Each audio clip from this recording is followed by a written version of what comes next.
I think that also feeds into this gendered idea where I think the traditional image of an older woman knitting is that she's knitting for somebody else. I mean, honestly, Mm. like a lot of the stereotypes are sort of the Mrs. Weasley, making these horribly ugly sweaters that people don't want. The vast majority of knitters that I know, knitters whose YouTube channels I watch, like knitters I follow, they're knitting for themselves, proudly saying like, I prefer to knit things for myself, and that's why I enjoy this hobby. To be kind of selfish in that way and doing something for yourself, making something for yourself is definitely not what the traditional ideas about how a woman should be spending her free time are. Said I'm all about it. Yeah, I'm all about it. Said I'm all about it. Yeah, yeah, yeah, yeah, yeah, yeah. Said I'm all about it. Yeah, I'm all about it. Said I'm all about it. Yeah, yeah, yeah, yeah, yeah, yeah, yeah. Hello, and welcome to Two Women Yelling About Knitting, a show that's not about what we're buying or what we're making, but instead asks questions like, why is knitting women's work? This is a space where we look up from our works in progress and acquisitions and talk about what we see in the wider world of knitting, its political, social, and historical context. But don't worry, it'll be fun. I'm Anjali, and I'm a knitter in Denver, Colorado. Allison, and I'm a knitter living outside of Washington, D.C. We're friends who share a love of knitting as well as an interest in a lot of sticky topics that relate to knitting, like our episode about judging people for their yarn choices, size inclusivity and body liberation, and more. We're recording a 6-episode season with a new episode and a new topic every 2 weeks. If you want to join us on this journey, hit the subscribe button to follow along. Anjali, do you know any men who knit? So I don't actually know any men who knit. I've been trying to think about just in my life if I've met or befriended any men who knit, and I can't think of any. But when I was growing up, I did have a male cousin, actually the only boy in a family of many girl cousins, and he crocheted. And I'm older than him, and I also crochet. And I just always really loved how adorable it was to see this 10-year-old boy sitting on the couch crocheting something. So, Does he he's still my crochet? one. I don't know. He still definitely has some kind of nerdy niche hobbies. He's very into anime, but I'm not sure if he crochets. I wouldn't be surprised if he sewed and maybe made some of his own like cosplay costumes and things like that. But we haven't talked about fiber arts, but maybe I'll ask him the next time I see him. How about you, Allison? Do you know any men who knit? I do. So my brother knits. I think he was influenced a little bit by me and his wife. We both are big knitters, and he loves animals, so he would like always tag along to the fiber festivals. I do think he started knitting after coming to Maryland Sheep and Wool Festival with me. And then also I have a friend.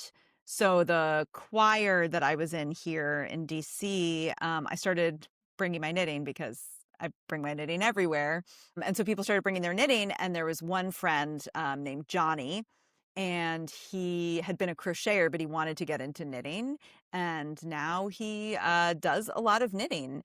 And we text about knitting. I don't, making friends when you're an adult feels impossible sometimes. And so it's been like a nice way to get to know him. So I'm holding out hope that maybe one of my two sons will take up knitting. One of Well, them one of crochets. Yeah, crochets, right? yeah. Totally. Yeah. Not Uh, regularly, but yeah, he's accomplished some woobles action. So the reason we started with this question, this episode is kind of examining gender and knitting, and I called this the Ruth Bader Ginsburg approach to this question, which is that when she was starting out in her law career working on discrimination against women, she took on cases that highlighted discrimination against men as a way to expose the systemic thing behind this the discrimination against women. And so looking at knowing men who knit, because the de facto answer for us in the 21st century is that women knit.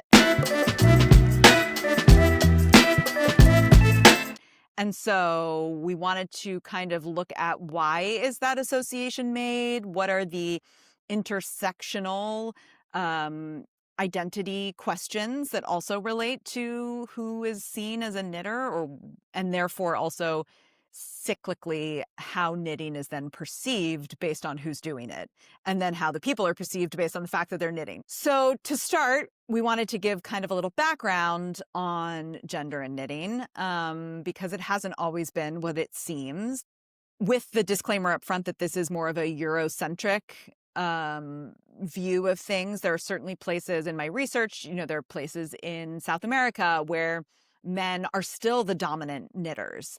So we're looking more at the Euro-American tradition of knitting and how gender has played a role there for the sake of this episode. So because we're not going to make a 6-hour episode. So Yet. yeah, exactly. So, and also, this isn't really a disclaimer, but this is how we start talking about the history of knitting, which is that we don't have a lot of the history of knitting.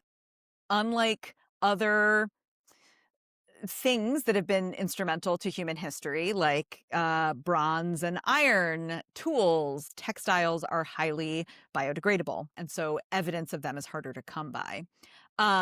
So it's difficult to attribute too much in terms of gender before we get more historical records, which come more in the Middle Ages. Even knitting itself, right? Like it's a little unclear when that started.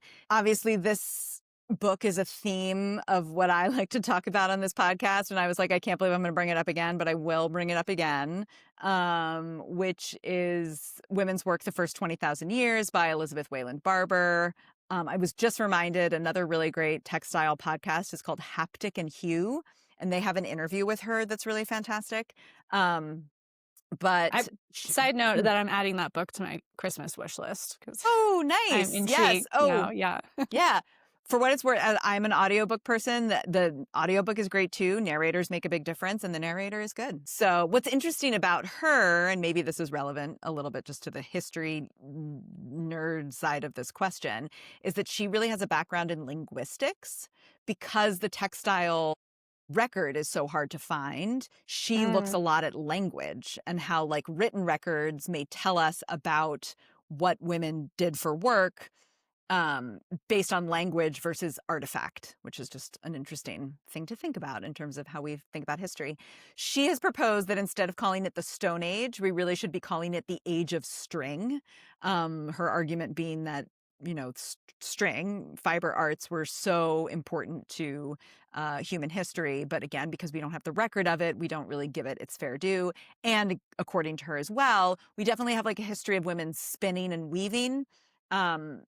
And so and again, this idea of gendered work and why it's gendered, I actually found some interesting things in my research. The idea that it has to do with child rearing. Sometimes not all historians or sociologists agree on that, but that is her argument in this book. When we get the first real like gender certain division of labor when it comes to knitting is in the Middle Ages, because capitalism got involved, right? So it's like, oh, the minute we can make money off of this, maybe men are going to take it over. So guilds were a big thing in Europe. Guilds were organizations like unions of workers who you had to be trained in a certain way, do an apprenticeship, like go through all these steps to be an artisan. And only men could belong to guilds. So does that mean that women didn't pursue fiber arts at this time? They weren't part of that world? No. So and interestingly, it was this differentiation of professionalization and like hobby or domestic, right? So there needed to be professional knitting. Everything was knitted by hand, but as we know, knitted fabric has very different properties from woven fabric. So in that space of like, we can make money off of this and we're going to make it a guild and it's going to be an artisanal craft, that is where the men were in charge of things and where only men were professional, quote, professional knitters.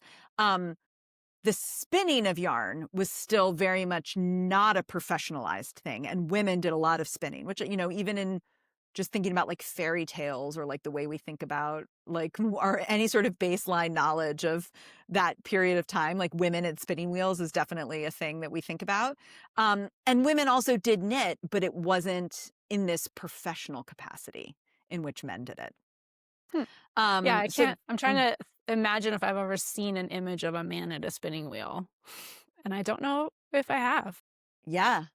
I wonder if spinning is somehow Interesting. inherently more traditionally gendered to women, Uh-huh. which is adjacent to our knitting theme, Yes, anyway, for sure. interesting. So, in the same way that this relationship between gender and knitting skewed male in a professional sense through the Middle Ages, as industrialization starts to happen, it goes back to women. So the association of women with knitting in Europe and in America really kind of started in the 18th century and then took hold in the 19th century. And it was at the same time as industrialization when hand knitting was no longer a necessity. We didn't need hand knitting to be done, so it stopped being professional. And then it was something that could go back to being women's work. So this idea of women's work is not at all exclusive to knitting. It's a really interesting relationship between how we value tasks and the gender that we associate with them.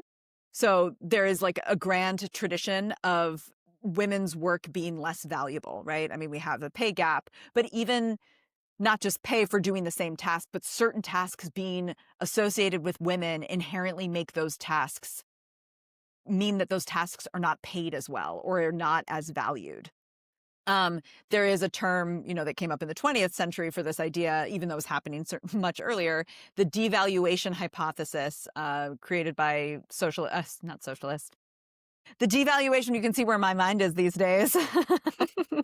Zoran Mondani. The devaluation hypothesis by sociologist Paula England, which is that if there is work that is associated with women, its inherent value, or it's not inherent, the value we give it is inherently less. Yeah, I definitely feel that in my bones, just as someone that works in dietetics, which is a career field that started in like the late 1800s in an attempt to professionalize kind of homemaking activities. It was part of the home economics movement. It started as women's work, and to this day, it's still women's work with, over 90% of dietitians being women, and it's completely devalued. Where if you look at the median income for a dietitian versus someone like a nurse that has the same level of education, and nursing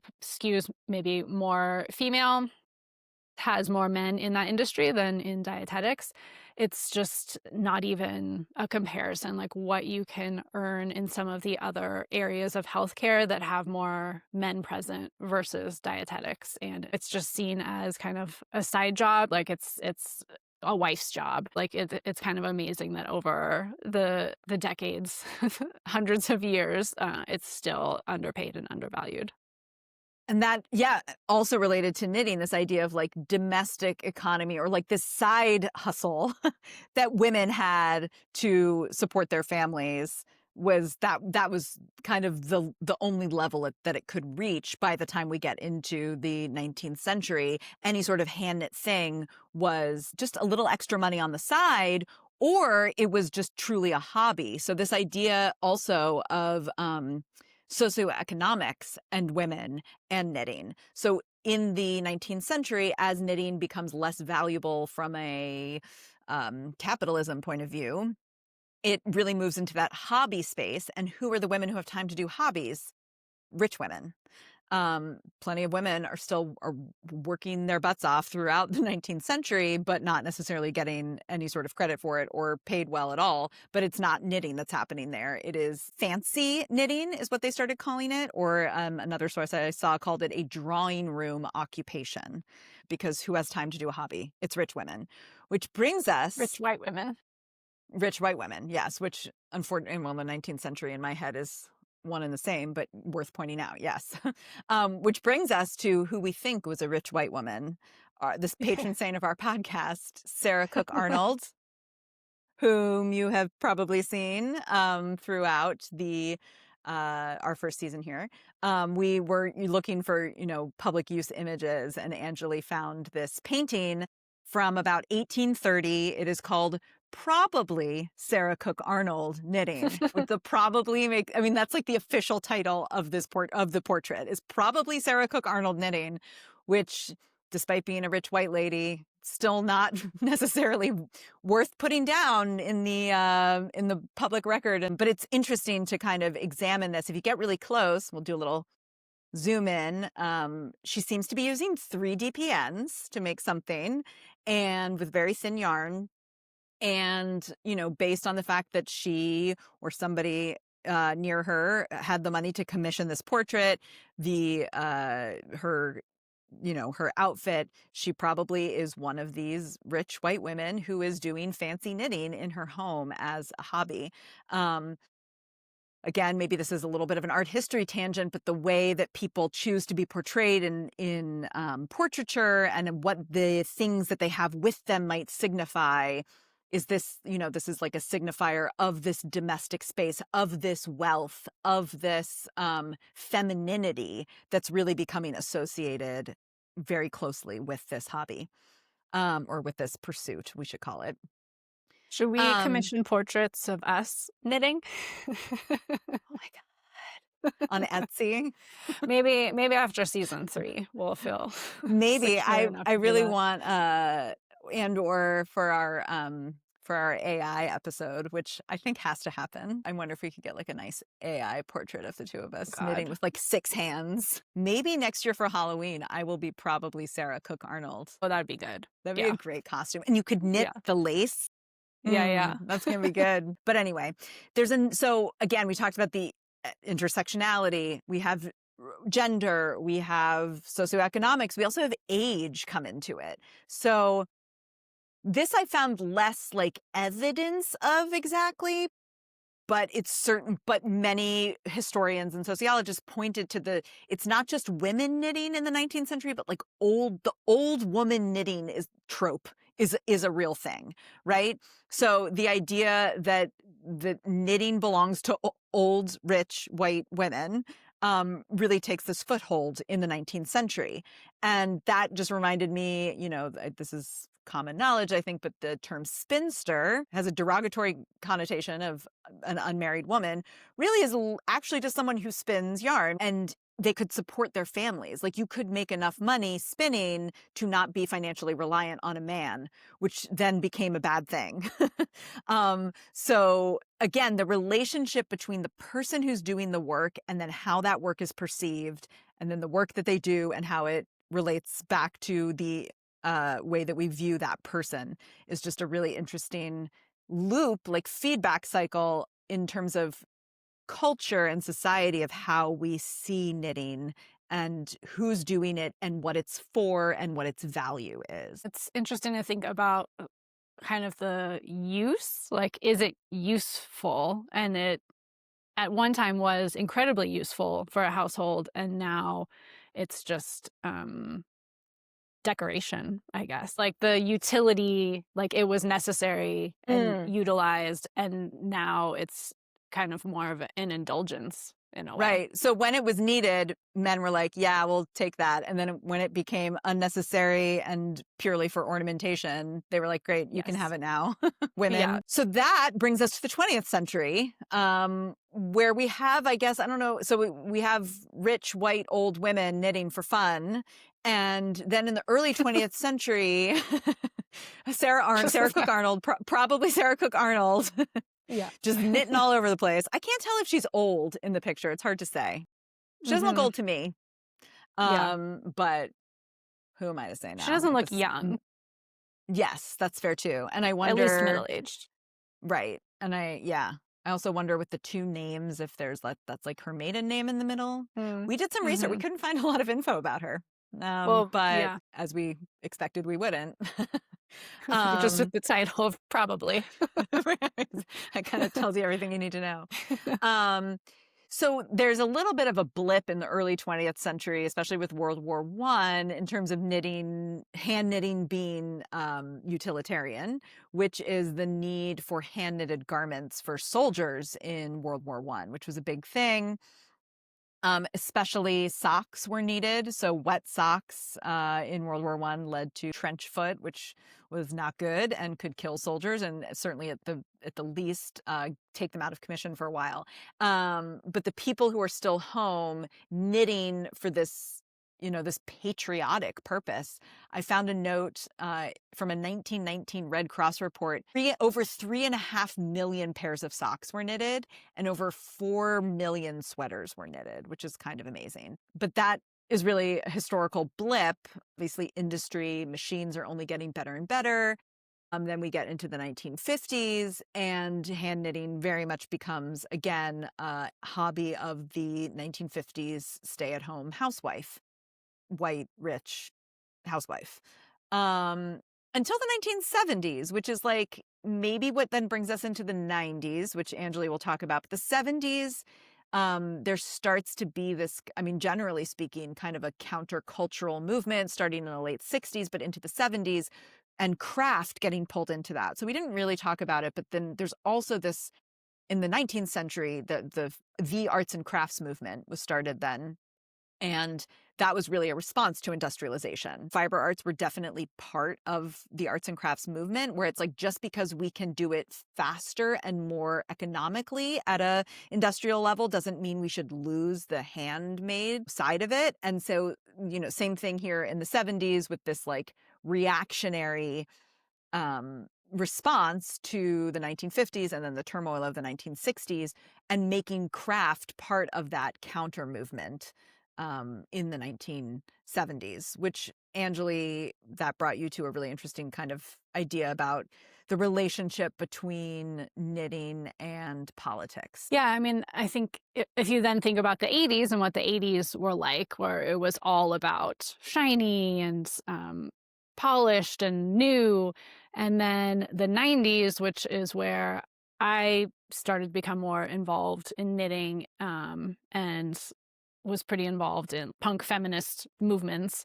and craft kind of was reclaimed as a way of pushing back against the man, and being able to make things that spoke to you and weren't just off the shelf, being manufactured industrially and sold to you.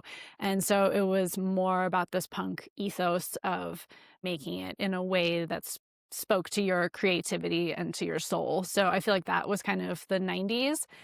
And then it feels like we've sort of come back around to the most popular knitting patterns. And because of the algorithm sort of driving what becomes popular, you do see things that look more like they are off the rack, ready to wear items that are alternatives, of course, to what is actually available off the rack, because the quality of commercially made knitwear has gotten so poor. There's a number of articles that we can link to that talk about just the quality of sweaters. They often compare it to like When Harry Met Sally and like the knitwear in that movie to what you can find now. And we definitely need an insert of a When Harry Met Sally image. And you just can't find it. I actually have this amazing thrifted Ralph Lauren lamb's wool turtleneck intarsia sweater that I absolutely love. Bought it for $8 at a thrift store. It's such good quality, 100% lamb's wool. And I, the other day, was trying to look for something like it because I love it so much. And the options were like $400. This vintage versions of the same quality sweater.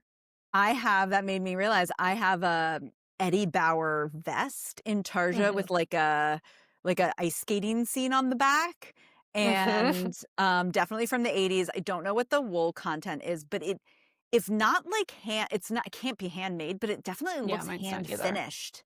And it's truly incredible. But and definitely from the 80s, from the thrift store. Yeah. Yes. And that was just like, you would go into, a department store and find something like that. And that's definitely not the case anymore. And so I think we're now tipping back into that sort of regressive version of knitting as a hobby, where with the tradwife movement, you see a lot of people emphasizing things like knitting as like a very acceptable hobby for women to have for a lot of the same reasons why it was popular in the 50s or popular amongst rich white women in the 1800s. There was actually a funny reductress headline that I sent to Allison. Uh-oh, hobby you liked, now an alt-right pipeline. That's kind of how it's feeling, especially if you're on Instagram and you're looking at a new account where you're like, this is borderline. I'm going to check on the politics of this person because I do not want to follow someone that believes that, children shouldn't be vaccinated and that women shouldn't question their husbands, because I'm not about that life. Which I'm glad we're just saying right now so that anybody who's watching is clear Yeah. about If you how we believe that feel. children should not be vaccinated This and might women not should be not for speak back you. to their husbands, you I can would just think at unsubscribe. I would think at this point you may have figured that out, but who knows? So, and which is this kind of interesting thing at a larger level that you had said, which was that an activity is not inherently progressive or regressive. Like everything is a product of its time and the systems that are in place and how things are viewed, and then how that feeds back to the people doing them. And so it's just interesting to think about that idea on a larger scale.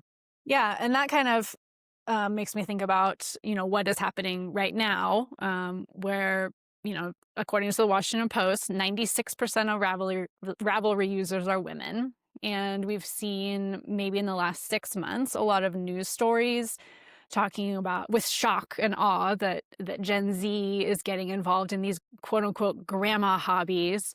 And what I love about knitting is that no one can tell me what knitting is for me. I get to decide what knitting is for me and what I do with it. But if you can just see how the culture is trying to impose this idea upon knitting that you don't see in other types of hobbies that are more traditionally associated with men.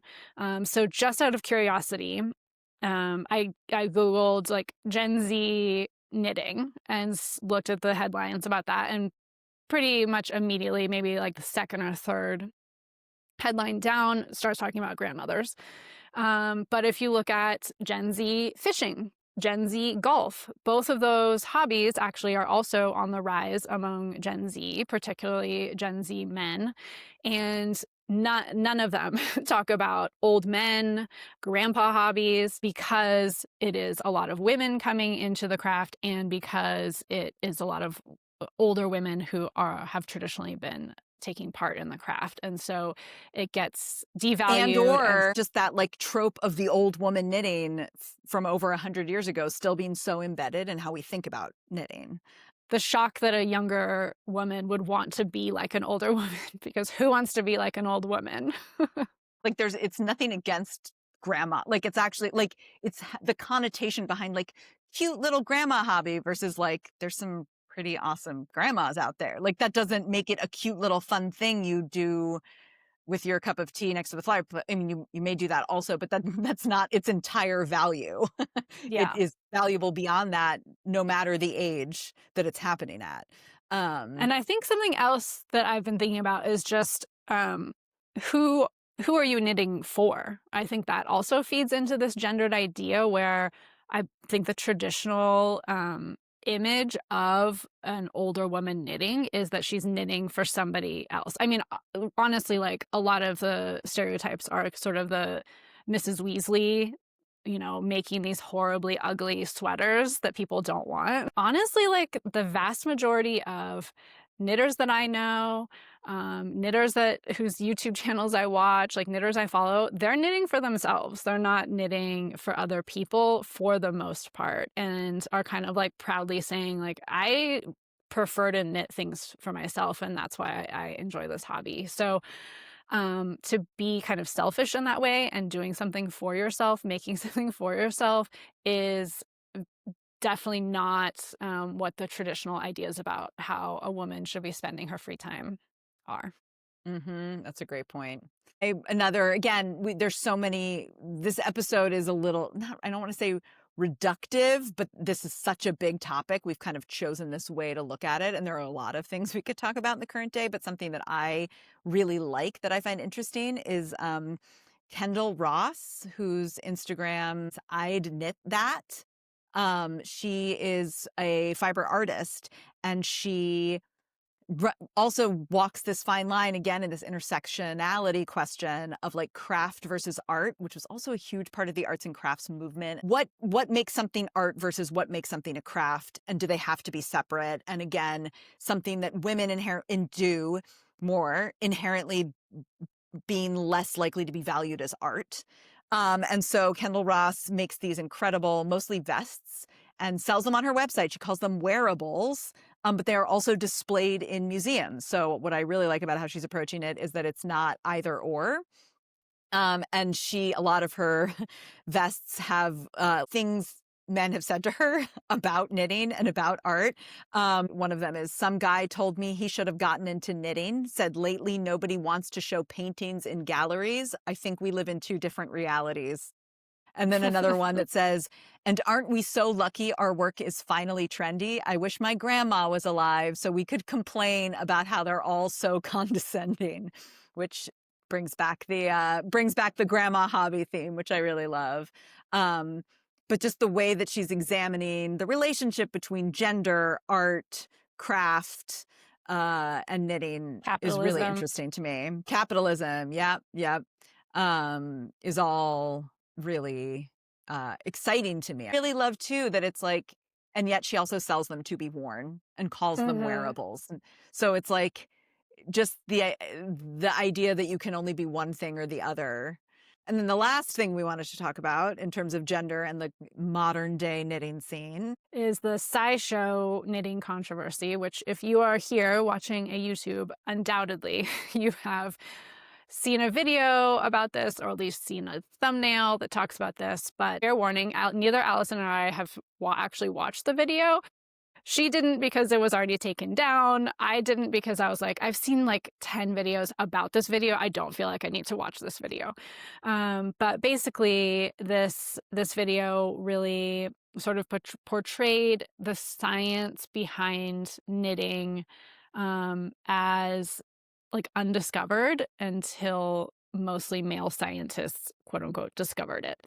And so there was a lot of video content reacting to this video, the inaccuracies in it, but also just the sort of paternalism in insinuating that the women who were doing the knitting up to that point had no idea about how they were kind of experimenting, how the work they were doing involved science and math, and that those things weren't really valued or realized until scientists came at it with a strictly, Western scientific point of view. And that's just not true.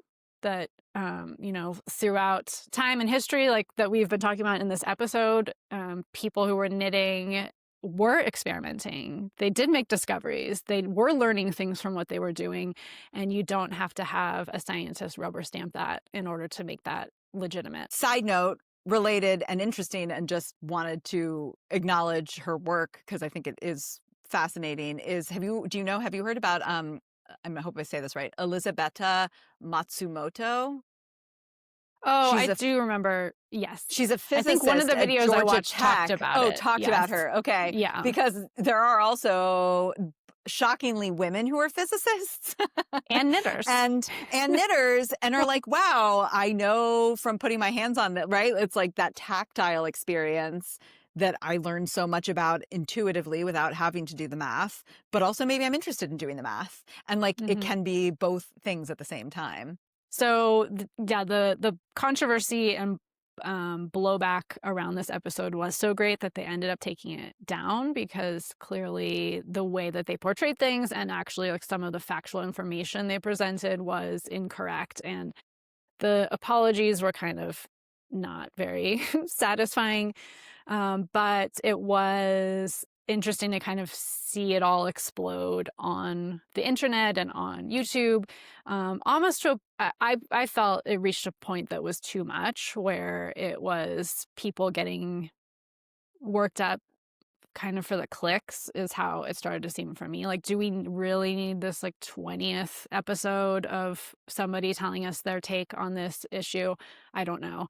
And just coming from kind of the food media world and the nutrition dietitian media world, this sort of grievance content feels very familiar to me, and I get it. Like I'm glad that there was some conversation around this. I just don't know if it needed to get to the degree that it did, because it just Mm. kind of felt like, well, knitters don't have a lot to be upset about, so here's something we can all get behind with yelling.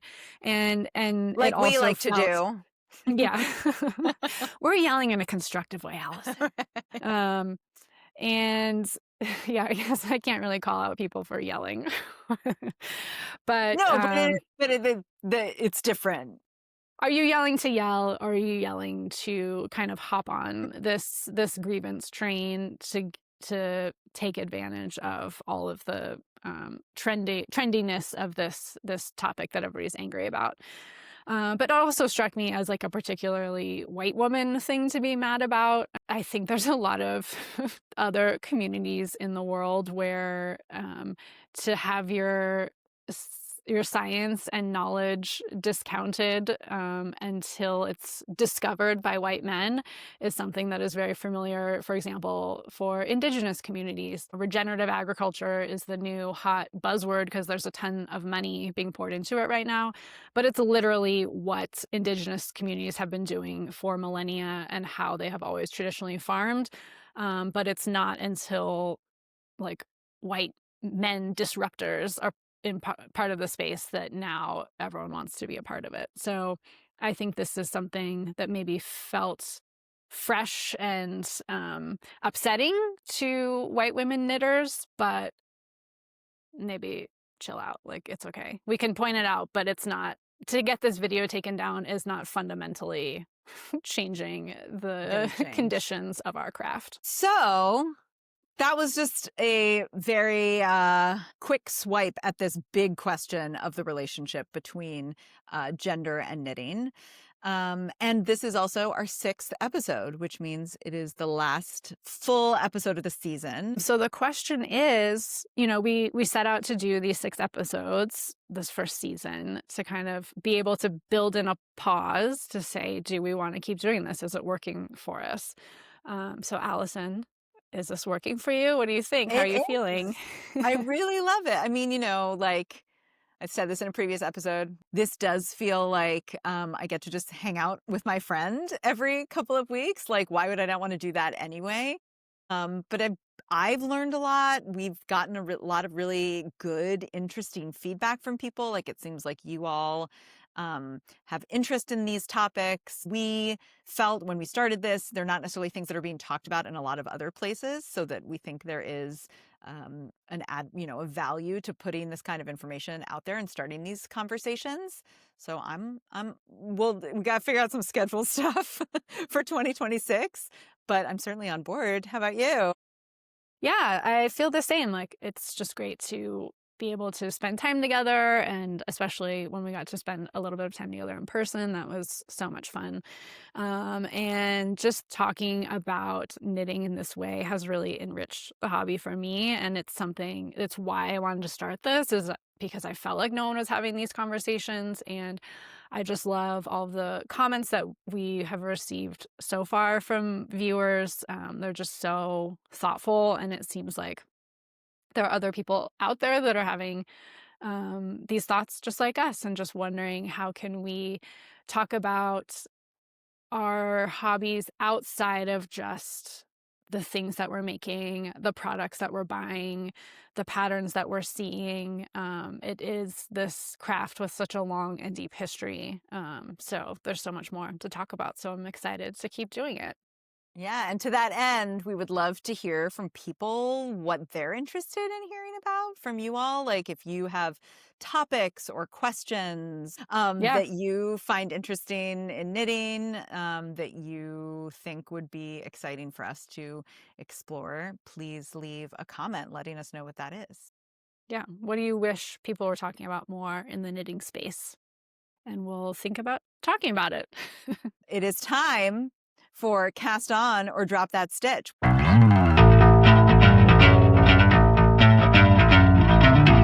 Speaking of feedback from viewers slash listeners, got some nice feedback from somebody who was not a knitter but listening and said, "Can you explain what some of these things are?"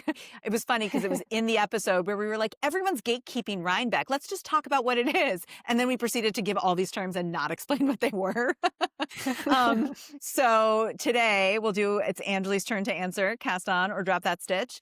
And we will also give just a little background on what each thing is so that everybody feels like they know what we're talking about. So, Anjali, are you ready for cast on or drop that stitch? I'm ready. Okay. First one, drop shoulder sweaters. I'm wearing one right now. So, Well, would you like to explain what it is? yes. So, drop shoulder, this is actually the first drop shoulder sweater construction I've ever made. This is the Weekender Crew by Andrea Mowry. And with the drop shoulder, you're making more like a square so that the body of the sweater also goes down over the shoulders. Often these have a little bit more ease, meaning more space in between the sweater and your body, because you need that space in order for it to fit over your body correctly. So this was my first time doing a drop shoulder, and I really liked it. Mm. And then this one does a 3 needle bind off at the top, which is kind of a fun way to attach 2 pieces of fabric to each other. So I enjoy it. I think I like how they fit, and they're very comfy. So yeah, cast on. Cast on. All right. Second one, barber pulled yarns. Like your spin cycle or your junction fiber got mill. it. I'm gonna say drop that stitch. I never Mm. used them. If I was a spinner, I think I would like them, but I feel like they're just a little too trendy for me. They're usually like pretty expensive. So I'm not feeling the need to. I think they look nice, but I'm not feeling a need to invest in a lot of that type of yarn. I realized I was like, to explain it, I can show you this because this is hand spun. So you see the plies are kind of 2 different colors, which in aggregate gives you kind of this this is also this is junction fiber mill, which gives you this kind of like color changing effect, which I will say it's cast on for me, obviously, but I don't like it by itself. I like it as a contrast color. I don't like it as the whole piece. Yeah. The way it looks, personally. All right. Number 3, provisional cast on. I will say drop that stitch because I've seen it in instructions before. If there's like a way around it, I will do something else. Yeah. 'Cause So I don't wanna provisional deal with cast on it. is when you basically start your knitting in a way that you can then add to it in the other direction later, but it's a pain in the butt to do. Yeah. Yeah, I will avoid it if I can. All right. Next one, swanchos. Swan? What's that? Do you know what a swancho is? No. It's a sweater poncho. So a swancho is like a sweater, but the sleeves are like connected to the body, like Yeah, like no, a drop lot. Drop that stitch, drop that stitch.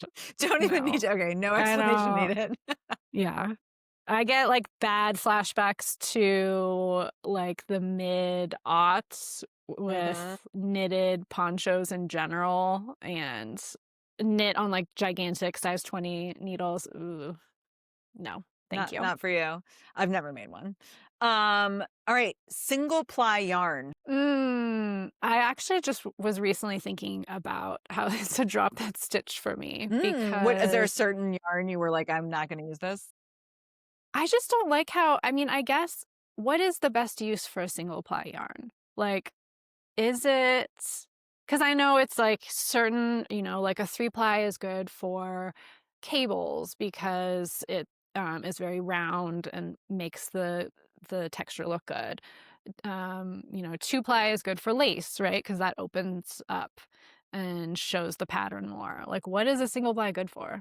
I just feel like the things I have in single ply it has that sort of liney look in the stockinette, if you know what I mean, where it looks almost Mhm. like stripes because of the way the yarn is tilting, I guess. Yeah, I mean, that is so single ply. So yarn, if you like unravel it, again, this is our little explanation. If you unravel it, you'll see it's usually made up of multiple strands of yarn, and each of those is called a single.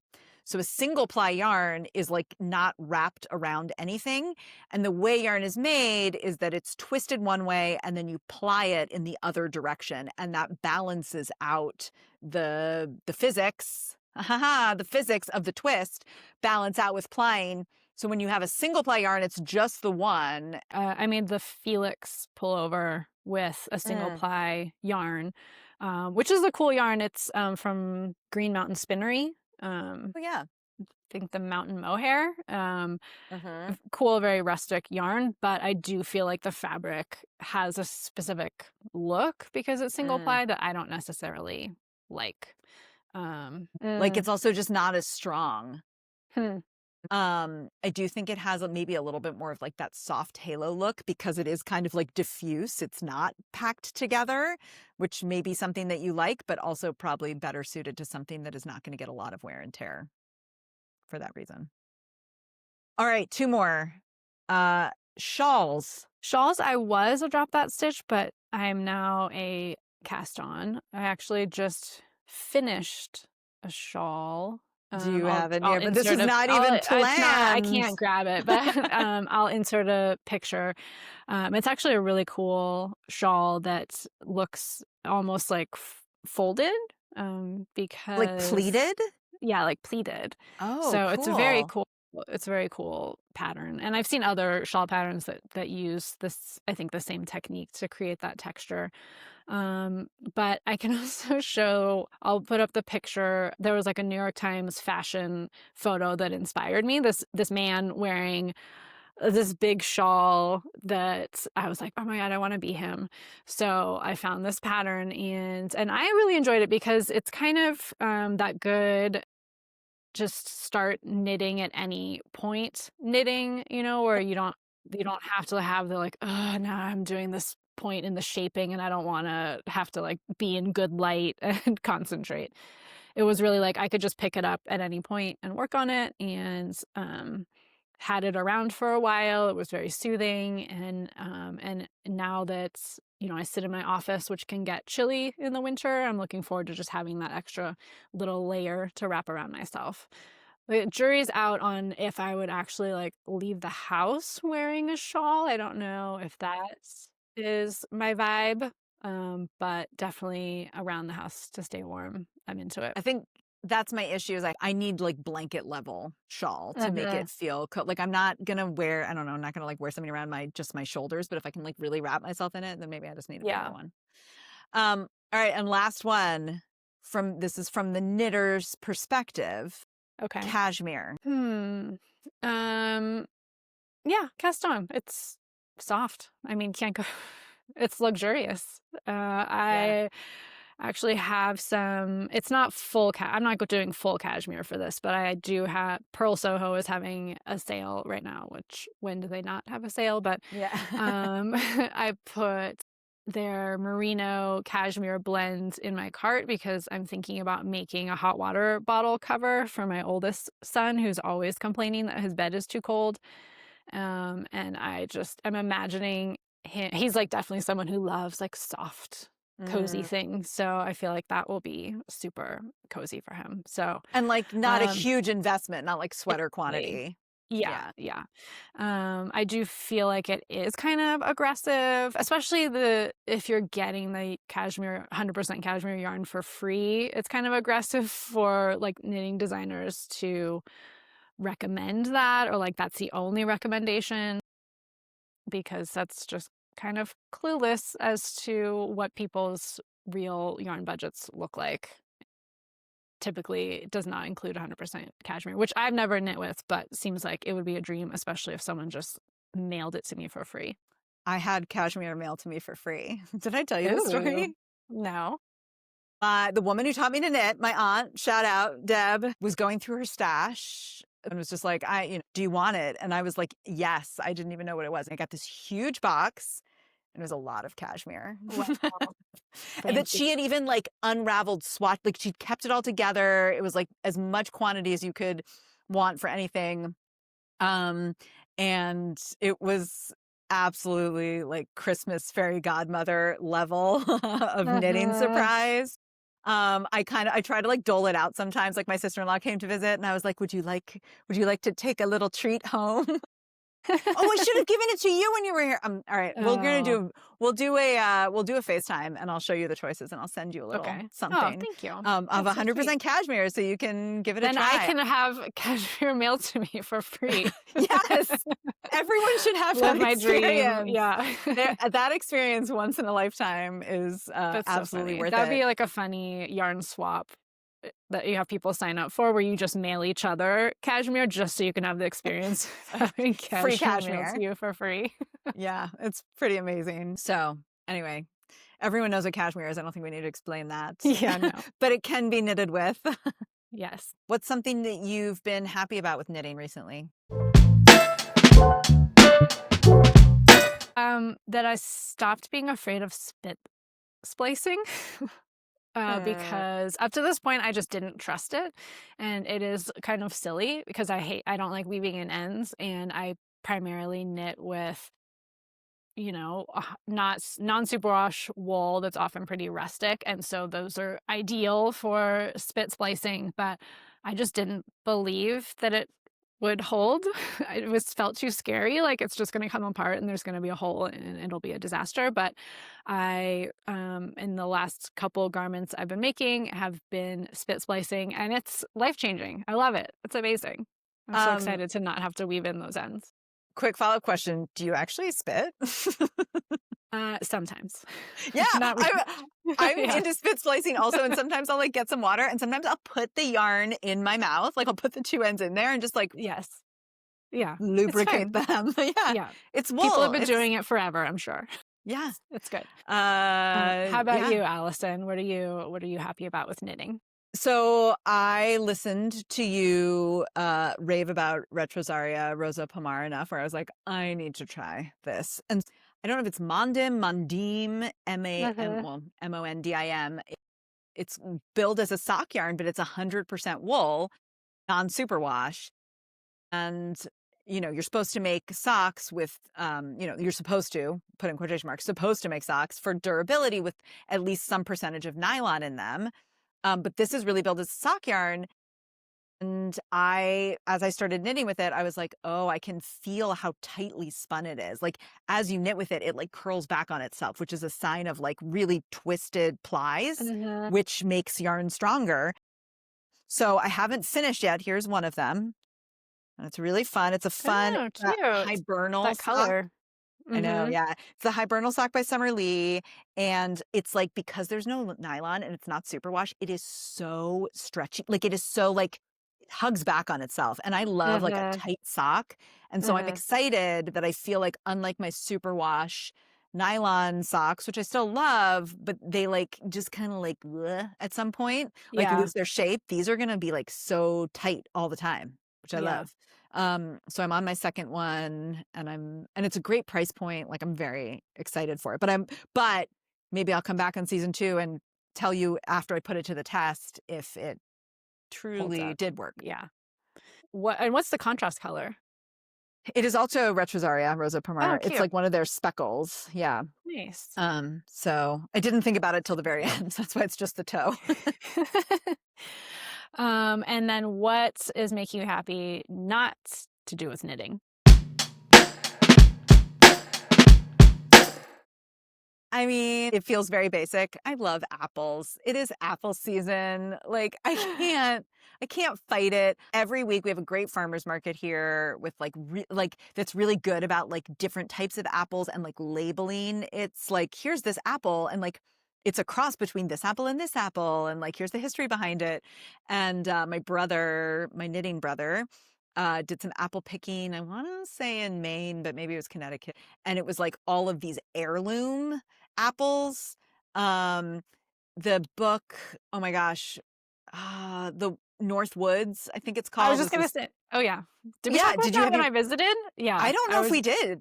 It's a great Yeah, I book. loved that book. Yeah, I just read it, I a loved it. It couple was like months so ago. good for this time of I was like any adult. It's Mhm. like an adult ghost story. I mean, it's better Yeah. than that, but it is like there's like a lot of ghosty elements to it. I was like, it'd be great to read it in October. But there's like an apple tree that features prominently. I read a book not that long ago about like the history of apples. Anyway, can't get enough. I eat like 4 apples a day Love it. of all different varieties. How about you, Angeli? What are Um, you yelling about that's not knitting? so I'm yelling about my fireplace makeover. So we have a old fireplace in the house. Used it for 1 year before finding out that it actually shouldn't be used at all because there's like creosote buildup in the chimney. Am I saying that right? It's like a flammable, I think it's like a product of fires, and then it can build up on surfaces, and then it itself becomes flammable. So that's wonderful, and I'm glad we survived that first year. But so it's decorative at this point, and just the whole house when we bought it was had been like redone in maybe the late 90s, and just a lot of stuff felt very late 90s, early 2000s. And a lot of things painted like mochaccino color. And so similarly, this fireplace had like mochaccino colored tiles around it, and it just was. But the mantle itself is really pretty. But the tiles were just awful, and we thought we were going to replace them at some point, but that was just too expensive and just kept putting it off. So I recently had COVID with the entire family, and we were stuck in the house. So I used the opportunity to finally paint the fireplace tiles. So Will you painted put them in with this. can you give us a before and after? Yeah, I have a picture. Actually, I was gonna text it to you so you can look at the before and Okay, after and great. then give an on-screen reaction. So let me pull I would those 1,000% up. hire you to be my interior decorator. I know I'm gonna love it because I already know. Okay, so I just texted you the before, so that's what it looked like before. That is very 90s. I Yeah, can say as somebody who also lives in a late 90s, early 2000s house that I have not redone. yes. So I got a new fireplace screen on Facebook Marketplace because that was also dated, and then Mm. really just had a dream of painting tiles like a really deep green so that it would appear Mm. black like at night or lower light, but then in the light would look like this deep green. So Mhm. got a bonding primer, did all the cleaning and the sanding and everything, and then Ooh. painted. Wow, and it's like matte. Yeah, I got a matte paint. So we'll see how everything holds up, but I just keep And walking in like there. the I'm like, oh, I way love it. the way it goes with like the plants off to the side in the background, like it just Yeah, complements it so nicely. I'm Oh, excited to decorate it for the holidays. gorgeous. So Gorgeous. I love that's it. making me very happy.